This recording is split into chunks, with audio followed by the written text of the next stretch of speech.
Allan Memorial Institute.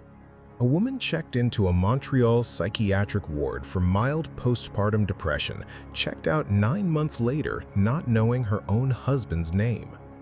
The Allan Memorial Institute opened in 1943 inside a Victorian mansion on the slope of Mount Royal, affiliated with McGill University. It was considered one of the most prestigious psychiatric facilities in North America. Patients came for anxiety, mild depression, and stress-related conditions.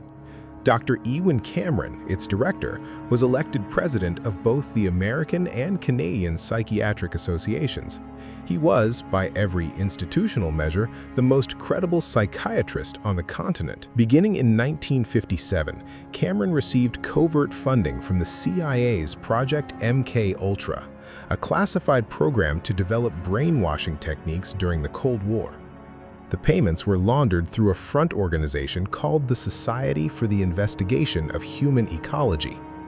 Cameron believed the human mind could be erased and reprogrammed like magnetic tape.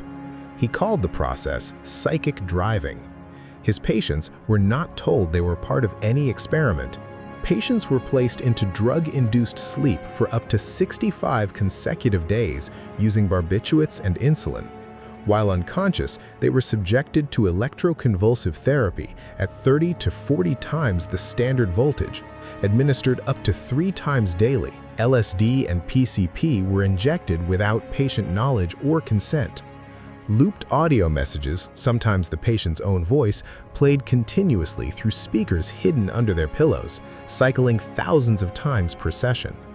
One woman received 101 electroshock treatments over a single admission. Another patient, admitted for anxiety, was kept asleep and looped for 35 days straight. When patients woke, many had lost years of memory. Some forgot their children. Some forgot how to read. Cameron published the results in peer-reviewed journals as clinical progress. Cameron died in 1967, never charged with any crime. In 1977, a U.S. Senate investigation confirmed CIA funding of the program. In 1988, the Canadian government paid 100,000 Canadian dollars in compensation to 77 surviving patients, approximately $1,282 per destroyed mind. Many victims never recovered baseline function. The CIA wanted a weapon. Cameron built it out of people who came to him for help.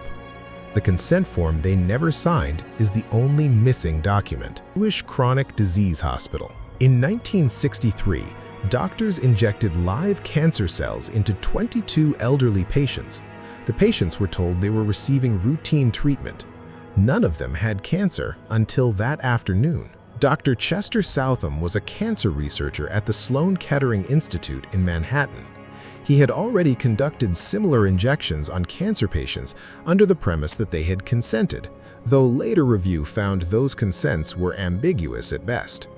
In 1963, Southam wanted to test something specific, whether chronically ill but non-cancer patients would reject foreign cancer cells the same way healthy people did. He approached Jewish Chronic Disease Hospital, a long-term care facility in Brooklyn housing elderly and debilitated patients, many with advanced dementia. Southam arranged for 22 patients to receive subcutaneous injections of live human cancer cells.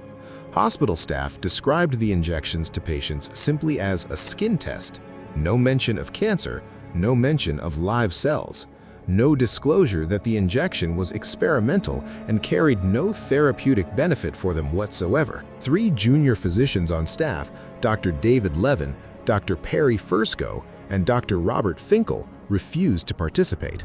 They cited basic ethical grounds. All 3 were subsequently dismissed from the hospital. The 3 dismissed doctors filed a complaint with the New York Board of Regents. The resulting investigation led to Southam's medical license being suspended for 1 year.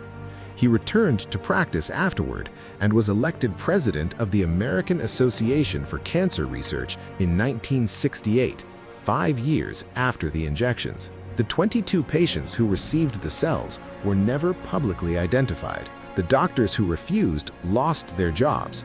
The doctor who ordered it led his field. The patients who were injected never knew what question their bodies were being used to answer. Unit 731. Doctors who performed live vivisections on prisoners were never prosecuted. The United States bought their data instead. Unit 731 was established in 1937 in Pingfang, a district outside Harbin in Japanese-occupied Manchuria.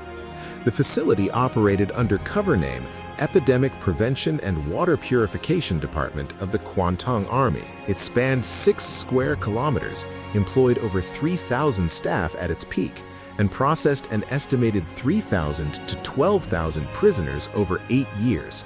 Prisoners were Chinese, Korean, Russian, and Allied POWs. Inside the facility, they were not referred to as patients or prisoners. They were called maruta, the Japanese word for logs. Surgeons performed live vivisections, removing organs, limbs, and sections of brain without anesthesia to observe how the body responded in its unaltered state. Prisoners were infected with plague, cholera, typhoid, and anthrax through food and direct injection to study disease progression in live subjects. Limbs were submerged in freezing water and ice until frostbitten solid, then rewarmed repeatedly to study tissue damage. Prisoners were placed in pressure chambers until their eyes ruptured. Subjects were strapped to posts in open fields and exposed to live shrapnel from detonated biological weapons. Most prisoners died during experimentation. Those who survived were executed before the facility's 1945 evacuation, so no witnesses remained. General Shiro Ishii, Unit 731's commander, surrendered to U.S. forces in 1945. American military investigators confirmed the nature and scale of the experiments within months. By 1948, U.S. Army leadership had granted full immunity to all Unit 731 personnel in exchange for exclusive access to their research data. None of the 3,000 staff members were ever tried at the Tokyo War Crimes Tribunal. Ishii died of throat cancer in Tokyo in 1959 at age 67 as a free man. The Nuremberg trials established that medical experimentation without consent was a war crime. The United States used that principle to prosecute German doctors in 1946 and to protect Japanese ones in 1948. Willowbrook State School.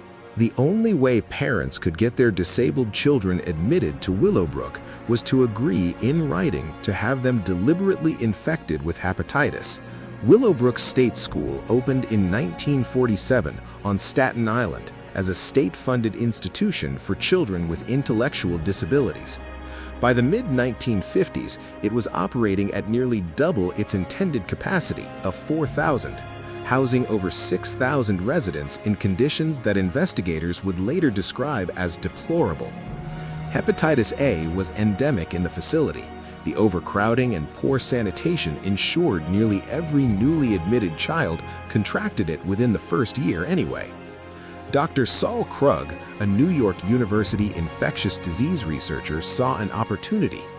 Beginning in 1956, Krug established a dedicated research ward at Willowbrook.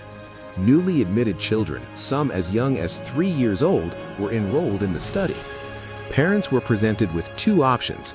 Their child could join the general population, where admission might take months due to overcrowding, or they could enter the research ward immediately. The research ward meant guaranteed placement.